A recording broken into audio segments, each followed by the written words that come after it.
L'aviculture au Burkina Faso est confrontée à plusieurs contraintes, dont celle liée à l'accès aux aliments. Cette contrainte est relative à la cherté des ingrédients entrant dans l'alimentation de la volaille, notamment les protéines.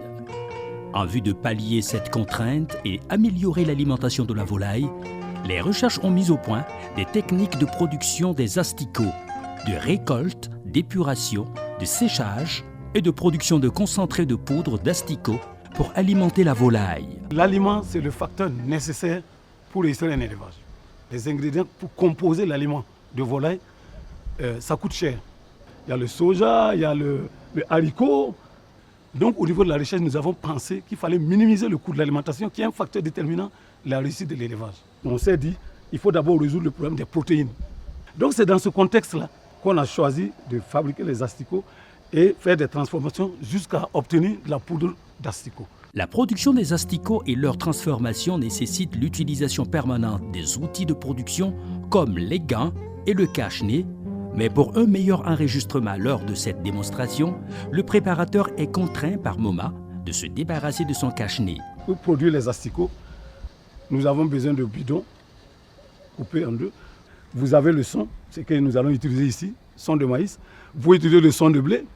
Maintenant, la deuxième chose qu'il nous faut, c'est ce qu'on appelle l'attractif. L'attractif, c'est toute substance qui peut attirer les mouches qui vont venir pondre leurs œufs donc sur notre substrat. Ici, nous avons des déjections de poissons. On peut utiliser aussi les intestins de poulet. Et quand on va mettre maintenant sur le substrat, ça va attirer plus de mouches qui vont venir pondre leurs œufs. Après avoir réuni toutes ces conditions, nous allons passer à la phase de production. C'est toujours mieux le matin, parce que le matin, il y a moins de soleil. Ici, nous sommes en train d'humecter le substrat. Le substrat ici qui est le son de maïs. Alors nous allons humecter et pour que quand les mouches vont pondre et que on va commencer à avoir nos asticots, que la migration vers le bas soit beaucoup plus facile pour ces jeunes asticots. On mouille de façon à ce que tout le substrat soit bien humide, mais pas à tel point que ça devienne comme de la boue. Donc maintenant, on a humecté le substrat, on a fini. Donc maintenant, on passe à la phase la plus importante qui est le dépôt de l'attractif à la surface de chaque récipient. Allez, on y va. L'objectif de ça, c'est pour attirer le maximum de mouches pour qu'ils viennent pondre. Voilà. Pour 8 kg par exemple de substrat, 1 kg ou 2 kg d'attractif. Donc c'est ça qui constitue notre étape d'ensemencement. On a fini de préparer tout, mais on constate qu'il y a du soleil. Donc nous allons être obligés de déplacer le substrat et les attractifs, ça veut dire chaque récipient, vers un lieu beaucoup plus ombragé, parce que le soleil, ça gêne. Et maintenant, nous allons attendre 4 heures pour permettre la ponte maximale des œufs par les mouches.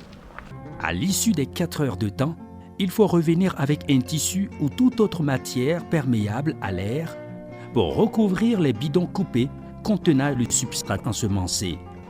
Nous sommes en train de revenir donc 4 heures après. On va couvrir donc les demi-bidons contenant le substrat et les attractifs, où déjà vous voyez les mouches sont assez nombreux.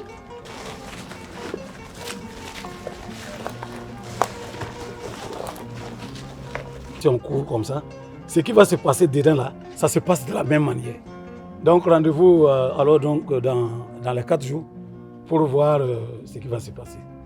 Pour la suite de la préparation, il faut disposer du matériel suivant: une bassine propre, un plat propre, un tamis d'épuration de 3 mm de maille, une cuillère à soupe et une autre à café, une bâche, une spatule, une marmite, une source de chaleur, un mortier pilon, un peson et des sacs vides.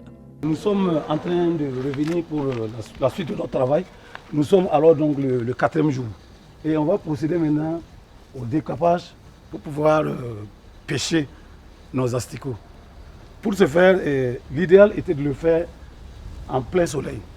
Parce que c'est des animaux qui ont peur du soleil. Donc du coup, si on fait ça à l'ombre, on ne pourra pas récupérer le maximum.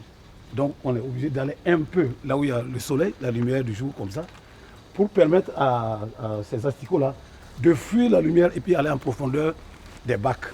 Ça va nous permettre d'avoir le maximum d'asticots. On a enlevé la chose qui les couvrait et ils sont en train de tous disparaître. Vous voyez? Initialement, tu vois, tout ici, toute la surface était couverte d'asticots. Mais vous voyez qu'ils sont tous en train de fuir sous l'effet du soleil. Ils sont nombreux, hein? Voilà, regardez, ils sont en bas, ils fuient vers le bas. Regardez, voilà. Vous voyez maintenant. On décape comme ça, au fur et à mesure, et voilà. Ici aussi, voilà, ils sont nombreux. Ils vont aller encore en bas ici, mais il y a le seau en bas pour les récupérer. Pour avoir eux tous, on procède de la même manière. On décape au fur et à mesure, on met sur le tamis de maille 3 mm. Au fur et tous, on doit faire comme ça. Et à la fin, au finish, de eux tous là, s'il te plaît, vous les voyez. Regardez-les maintenant en quantité, regardez. Vous voyez. Maintenant, on va purifier ça davantage. Donc on laisse comme ça, vous allez voir, ils vont tenter de partir. Voilà. Ils sont en train de partir au fur et à mesure. Pendant ce temps, si vous soulevez légèrement, vous allez voir qu'ils sont en train de tomber comme la pluie. Regardez. Il y a moins de saleté. Et c'est ça qui est très important parce que c'est très riche en protéines. C'est entre 70 et 80% de protéines. Contre seulement 50 et quelques % pour la farine de poisson et le soja. Alors qu'ils coûtent cher. Et à partir de là, nous pouvons fabriquer le concentré. La neutralisation et le séchage des asticots sont les prochaines étapes de la préparation. Actuellement, nous allons utiliser un système pour la mise à mort des asticots. Il y a deux solutions possibles. La première solution, c'est utiliser l'eau chaude. On fait bouillir l'eau, même s'il n'atteint pas les 100 degrés, et on verse le contenu que vous voyez là-bas.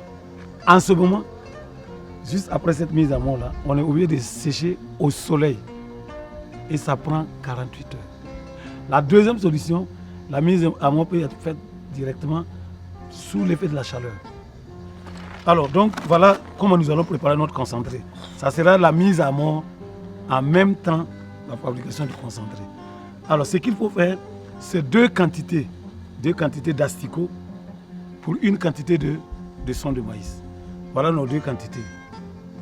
Voilà. Donne-nous le son. Pour une quantité de son. Voilà. Mettez le feu.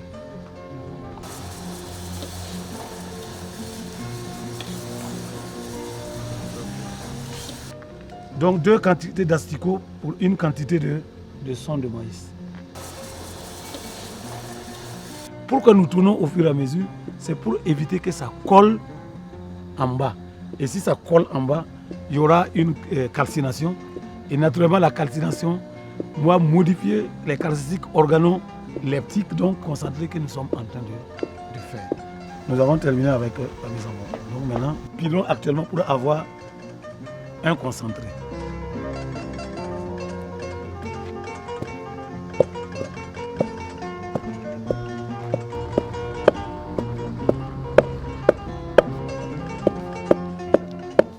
Nous voulons avoir un mélange homogène, composé d'asticots morts et de son de maïs, et un peu compact. Voilà. Nous l'avons pilé, nous avons notre concentré que vous constatez. Mais si on regarde, on voit qu'il est assez mouillé. Il faut donc le sécher au soleil.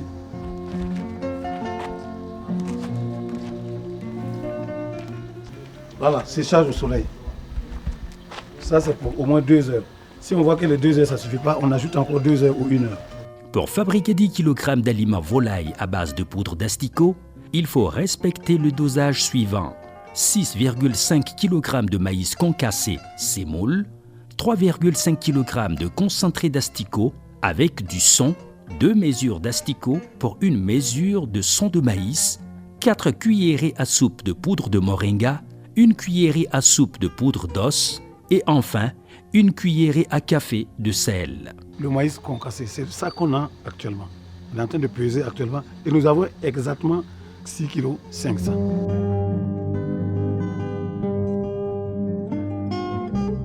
après les 6,5 kg de maïs, là, semoule de maïs, nous allons ajouter 3,5 kg de concentré, le concentré que nous avons fabriqué ici. Donc actuellement nous avons 2,45 kg,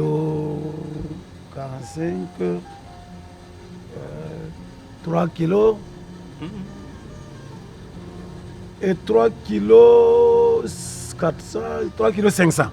Voilà, nous avons 3 kg 500 de concentré que nous allons maintenant mettre le tout sur le maïs concassé. Maintenant, il faut 4 cuillerées à soupe de moringa qui va résoudre notre problème de CMV, de complexe minéral vitaminique. C'est la poudre de moringa et sa culture est très facile. Voilà. Nous avons donc la quantité qu'il faut de poudre de moringa. Ça, c'est de la poudre d'os, les os brûlés qu'on essaie d'écraser pour avoir ça. Ça, c'est pour résoudre le problème de calcium. Voilà. Donc voilà une cuillerée à soupe. Il reste la dernière étape. Ça, c'est une cuillerée à café de sel. Parce que le sel, il ne faut pas le mettre de trop dans l'aliment. Voilà. Donc c'est lui qui est là comme ça. Donc nous avons les composés qu'il faut. Voilà, le moringa.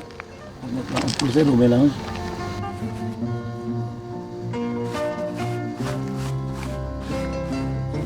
Il faut vraiment bien mélanger pour que ça soit vraiment uniforme. Mélanger au maximum pour que ce soit uniforme.